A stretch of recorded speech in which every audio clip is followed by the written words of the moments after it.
is, of course, no better place where history is made in ending hunger than right here at the World Food Prize. And there is no better place on earth for inspiration to end hunger than right here in Des Moines, Iowa, the birthplace of Norman Borlaug and the Norman Borlaug Dialogue. And I know he's looking down for us and in heaven. It must be green where he is, and he must be happy today. A city where world leaders gather with one goal in mind: to feed the world. It is always good for me to be back in Iowa. Just 6 short years ago, I had the honor of being the recipient of the 2017 World Food Prize. It feels just like yesterday that I mounted the steps at the Iowa State Capitol. It was a day that further inspired me to continue to do all that I can to ensure that Africa achieves food security. I wish to use this opportunity to congratulate Heidi Kuhn for being the 2023 World Food Prize laureate. Katie, where are you, Heidi?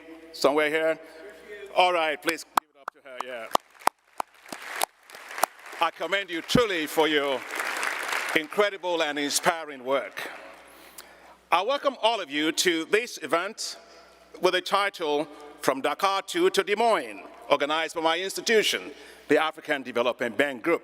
Which journey is this, you may rightly ask? Well, it is a journey of hope through the warm weather of Africa to sometimes cold weather of Iowa, to share the progress that African public and private leaders are making in decisively efforts to feed the continent and to transform Africa's agro-industrial sector. A story of how African political leaders, and you'll be hearing from them shortly, are taking decisive actions to feed the continent. It is also a journey and a narrative of how we are combining the power of science, technologies, policies, and politics to ensure that Africa fully unlocks its agricultural potential and feeds itself, and I must say, do so with pride. The title, From Dakar to Des Moines, Iowa, stems from the outcomes of the action-driven African Food Summit that the African Development Bank and the government of Senegal, together with the African Union, co-hosted in Dakar, Senegal, in January of this year. We called it Feed Africa, Food Sovereignty and Resilience Summit, or simply put, Dakar 2 Summit. The summit was organized by us, but attended by world leaders, including 34 African heads of state and government, the President of Ireland, over 75 ministers of agriculture, finance and development, central bank governors, and 12 heads of multilateral and bilateral development organizations. While much progress has been made in African agriculture, 283 million people still go to bed hungry in Africa. About a third of the 828 million people that suffer hunger globally. At the Dakar 2 Summit, we heard from African leaders that now is the time to feed Africa.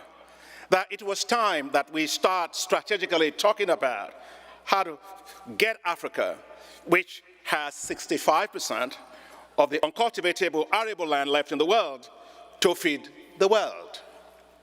It was time to raise our ambition.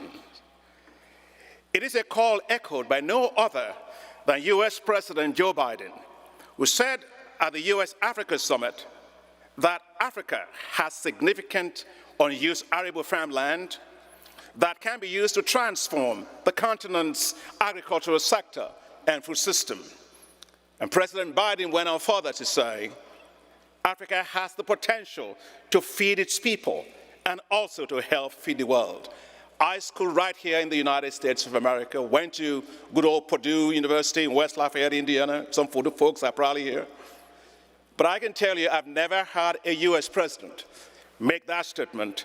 Africa has the potential to feed its people and also help feed the world. Let's give it all to the President. Thank you, President Biden. Unlocking Africa's agricultural potential is at the core of the African Development Bank's Feed Africa strategy. which was actually launched here. You remember Ambassador Quinn. Since we launched our Feed Africa strategy in 2016, along with several partners, we have supported over 250 million people to benefit from improvements in agriculture. At the core of our work is ensuring that we take technologies to the farmers. As Norman Borlaug always admonished us, he said, take it to the farmers. And we are doing so now at an unprecedented scale. The African Development Bank's flagship program, called Technologies for African Agricultural Transformation, or simply put, TAAT, has brought together the International Agricultural Research Centers of the CGIAR, national and regional research centers, seed and fertilizer companies, and agribusinesses to deliver climate-resilient agricultural technologies at scale. In just 4 years, the TAAT platform delivered heat-tolerant wheat varieties, drought-tolerant maize varieties, and high-yielding rice varieties to 12 million farmers, and increased food production by an additional 25 million metric tons. Working in close partnership with the CGIAR, TAAT is helping to create regional public goods to tackle hunger and malnutrition. And it is quite an amazing work that we are doing together with the CGIAR. In just 4 years, if you look at the work that has been done, TAAT's regional approach to technology transfer by harmonizing national and regional regulations in seeds and other farm inputs has meant a faster spread of technologies across agroecological zones and national boundaries. Of course, insects don't take visas, they don't take passports, and diseases don't go to an embassy to take visas.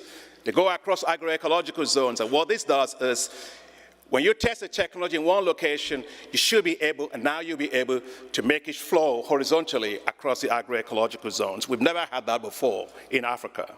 In other words, technologies tested in one location can move freely across agroecological bands and can now be released at all countries sharing the same horizontal agroecological zones. In short, these are technologies without borders.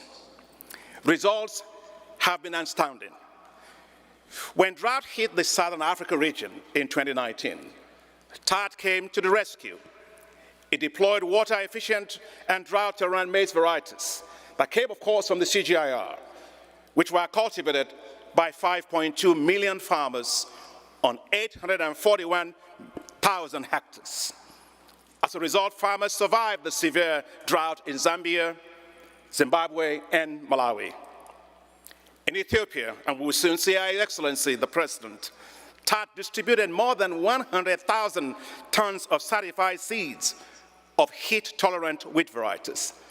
It expanded wheat cultivated area under irrigated lowlands from less than 5,000 hectares when it was all started in 2018 to 1.4 million hectares in 2022 and 2023. Wheat yields doubled from 2 tons per hectare to 4 tons per hectare. Ethiopia's wheat production increased by an additional 1.6 million metric tons in 2023. And I am, of course, so delighted to say that today it has made Ethiopia self-sufficient in wheat for the first time in its history.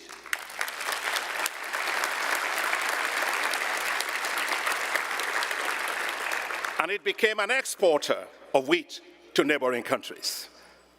TAAT is also boosting rice production. New high-yielding rice varieties from the program has been cultivated on 1.4 million hectares, impacting 3.2 million households. Now, this unprecedented progress was challenged by the Russian war in Ukraine, which posed risks to efforts to achieve food security in Africa due to dependence of many countries on wheat and maize imports from these countries, as well as fertilizers, all of which had increasing prices because of the war. The African Development Bank responded very swiftly to mitigate the effects on Africa by rolling out a $1.5 billion African emergency food production facility.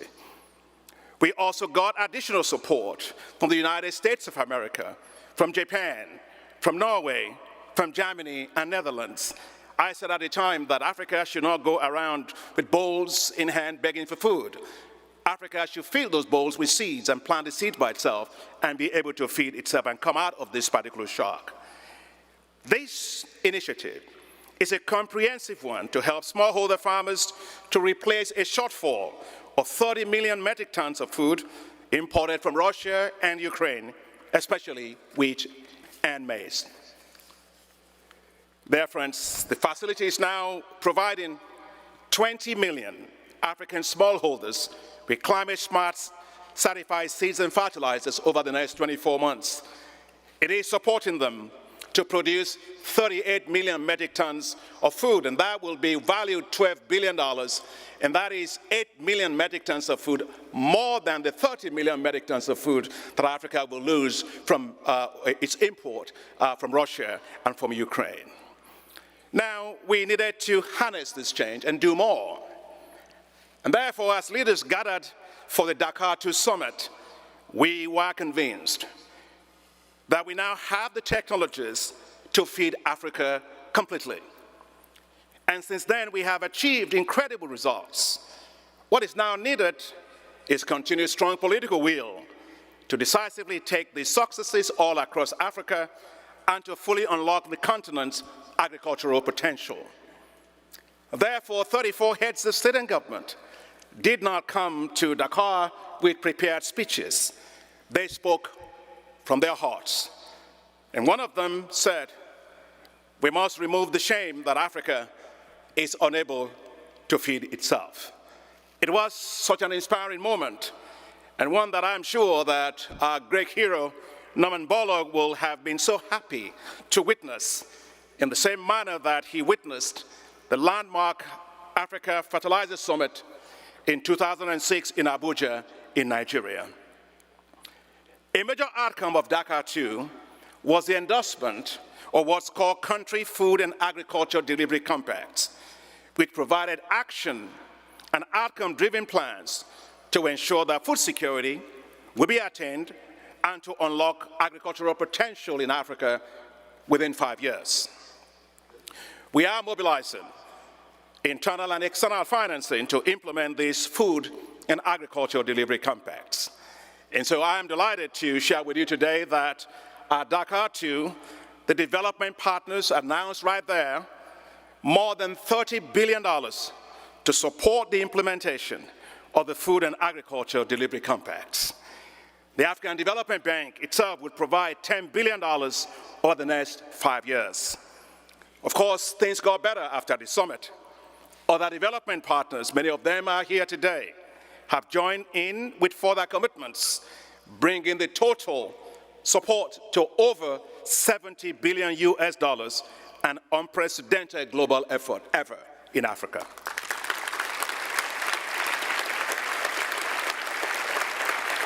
And so as we roll out actions from Dakar to our country levels, we are also pushing regional operations to boost food production. Building on the successes of TAT, we are now rolling out what's called Regional West Africa Rice Development Program, or REWARD, a $650 million regional operation across 15 countries. It will help to increase rice production in West Africa by 7 million tons of milled rice per year by 2027, an increase of 40%. Similarly, through what we call the Climate Adapted Wheat for Africa program, a $100 million regional operation, we will increase and expand wheat production and trade on the African continent by 10 million metric tons per year, also an increase of 40%. This will be delivered, of course, through the doubling of productivity of off-season irrigated wheat on 2 million hectares of lowlands of East and Southern and Sahelian Africa. At the core of the food and agriculture delivery compacts from Dakar 2 is the development of what we call special agro-industrial processing zones, or simply put, SAPZs. We are investing heavily in the development of these SAPZs to support the development of agricultural value chains, food processing, value addition, and enable infrastructure and logistics to promote local, regional, and international trade in food. And yesterday, Ambassador Quinn was with us, Ambassador Branstad, where we had a fantastic event on this as a side event yesterday. The African Development Bank Group is investing $853 million in the development of these special agro-industrial processing zones. And it has mobilized an additional co-financing of $661 million for a total commitment of $1.5 billion. We are deploying effective partnerships at scale. We are currently implementing 25 special agro-industrial processing zones in 13 countries, and we have several of the partners here today, this morning. For example, the African Development Bank, the Islamic Development Bank, and the International Fund for Agricultural Development, IFAD, provided $520 million for the development of 8 special agro-industrial processing zones in Nigeria. The second phase of that program aims to mobilize an additional $1 billion to develop special agro-industrial processing zones for 24 additional states in Nigeria. And in Ethiopia, we will hear shortly from my Excellency the President, the African Development Bank, the European Union, the Korean Exim Bank, and the Arab Bank for Economic Development in Africa are investing $198 million in the development of integrated agro-industrial parks. And a lot has been done to mobilize financing for businesses, especially small and medium-sized agribusinesses. The recent launch of the $100 million first loss by the USAID and NORAD of Norway, and I know Ambassador Minister Tuniveren must be here somewhere, of Norway, holds great potential to significantly de-risk equity investments for small and medium-sized agribusinesses. And we were together with Secretary Yellen and also with Ambassador Power, the US administrator of USAID, together in New York when they launched this. And also the $85 million Agri-SME financing mechanism supported by the government of Canada at the African Development Bank, which was launched at Dakar 2 Summit, will provide affordable blended finance in terms of debt and technical assistance to small and medium-sized agribusinesses. Ladies and gentlemen, friends of agriculture, there is great momentum now in Africa. Dakar 2 to Des Moines today sends a clear and unmistakable global message that African agriculture is changing rapidly and offers huge opportunities for investors. The size of the food and agribusiness in Africa will reach a whopping $1 trillion by 2030. So invest in African agriculture and agribusiness. The political will is strong. The results on the ground show huge promise. Let's collectively seize the moment. Let's feed Africa, and by so doing, let's feed the world. Thank you all very much. It's good to be here. Thank you.